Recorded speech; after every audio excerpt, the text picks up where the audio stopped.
Hello friends, welcome to Stack. This is Oppo K3 smartphone. In this video, you learn how you can take a picture using panorama mode in your phone Oppo K3.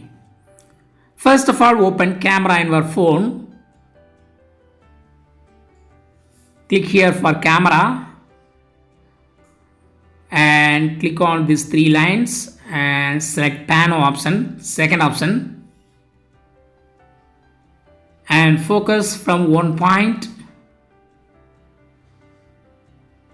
See in the middle, the arrow mark shows the area to be covered. So wide angle is covered in this photo. Just move your phone in the direction given. Yes, it is saved. Now open the image. Yes, this is the picture that I took using panorama mode.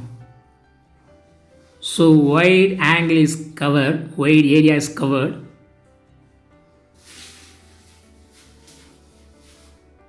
That's all friends. Thanks for watching. Subscribe for more videos and you'll take care. Bye.